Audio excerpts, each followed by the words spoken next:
Healing from mental illness. A case of King David.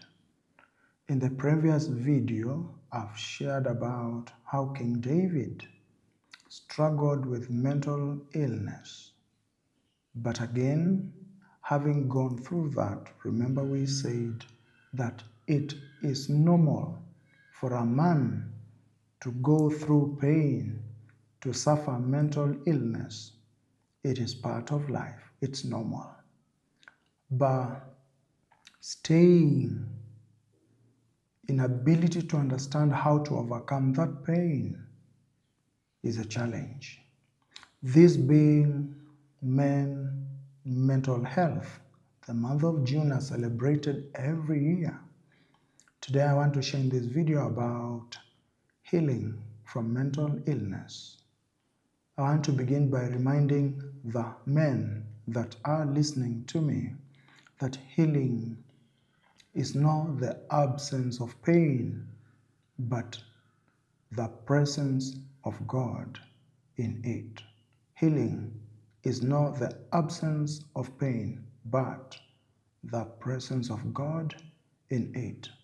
Men listening to me, you are not alone.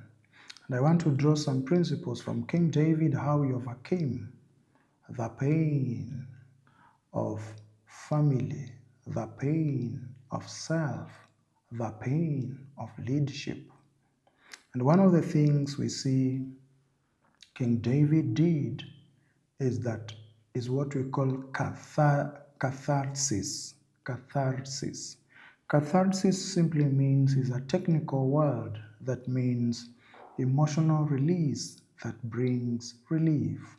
Emotional release that brings relief. In other words, the message in this video is to remind men that when you are cornered, when you are under what we call rock bottom, when you feel suffocated, when you feel squeezed by life's issues, whether personal, whether family, whether social, whether financial, or whichever kind, it is good to break. The solution, the antidote, is to allow yourself to experience the pain in the right manner and allow yourself to break, because them that break are the first to heal. Principle number one, or lesson we learn number one, we learn from King David's recovery from mental illness. Number one is speaking up. We are learning about speaking up. King David did not hide in anguish. We read in Psalms like Psalm 2:2 or Psalm 22. He cried at some point as a man, my God, why have you forsaken me? And this means David voiced his deep pain, his desperate pain openly. This honesty prevented King David from emotional suppression. Men don't die alone. Speak up. Speak to yourself. Speak to people. Tell someone. The old English saying, a burden shared is half solved. Number two, admit situations, admit occasions, admit past mistakes, admit past pain, admit loss, that you are going through loss. Remember King David after Bathsheba, he committed adultery with Bathsheba. He polluted this woman. He quickly ran to Psalm 51 and expressed his admission that a mistake has been done and he will not allow that pain to continue. He cried in that psalm that create in me a new heart. This after committing the sin of 2 Samuel chapter 11 and chapter 12. He came back to his senses and he tells God, create in me a new heart. Cleanse me with hyssop, and I will be as white as snow. Admitting guilt and pleading for cleansing is the beginning of healing for men. Confess that your path, confession was David's path to release shame. Many a times, men, we bottle down pain, not allowing ourselves or admitting situations and starting the healing process.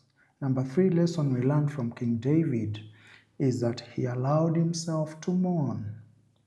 They say, when an egg breaks from inside, brings life, but when it breaks from outside, it brings death.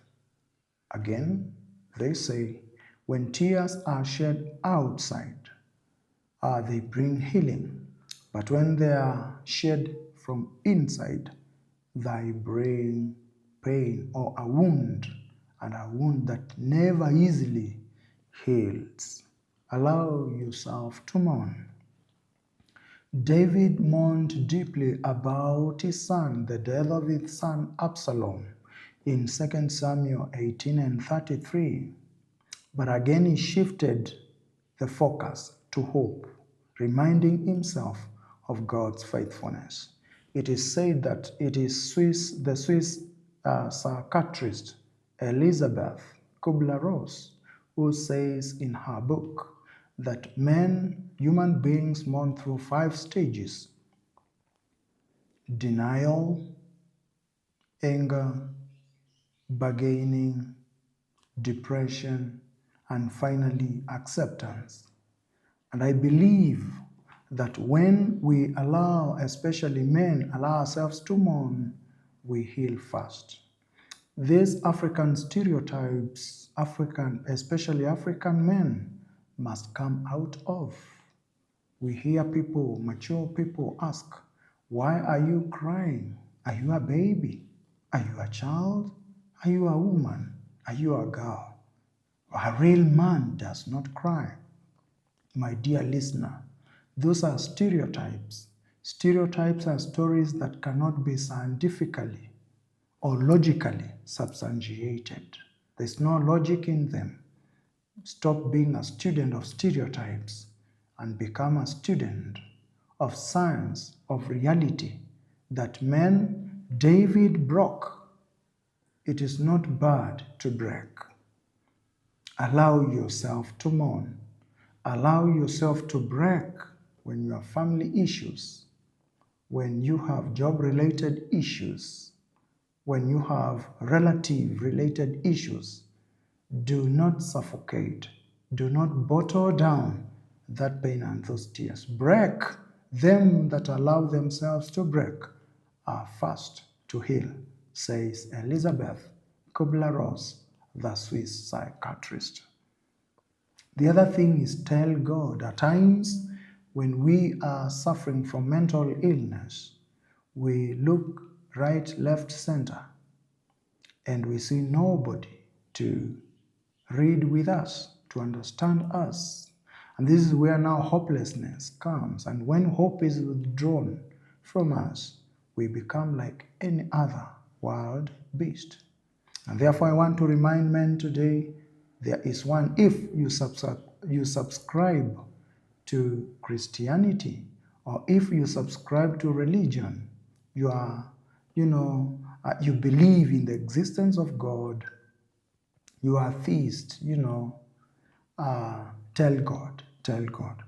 Even in fear, David declared and told God in Psalm 56 verse 3, when I am afraid, I put my trust in you. Tell God your emotions will be redirected into faith. And remember the place of faith in our lives. After this present life, when we come to the end of life, there God shows up. The other thing is have significant other. A significant other is an accountability partner. Who is this person that you share your pain, you go to pour your pain, you go to tell your struggles? Who is this person? One person, significant other. Have an accountability partner. Many a times men die alone Even if it's not your wife, look for a friend that you can trust with your information. Go pour your pain. A problem shared is half solved.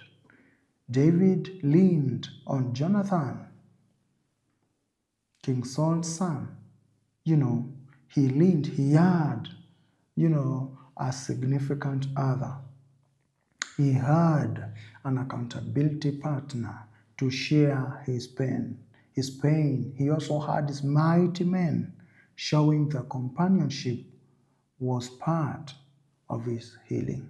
We need people, men. Many a times we don't share.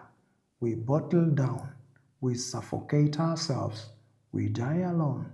I'm calling upon men. Get a significant other. The reason why women live longer, scientifically speaking, than men, even in our vicinities, in our villages, up country, many a times you find that villages have grandmas more than grandpas because women have learned the secret of living. They share, they speak it out. May God help you to heal. May you heal from whatever mental illness, stress, depression, anxiety, and from any disorder, because however much pain may be, there's always an antidote. May you heal from mental illness. See you in the next episode.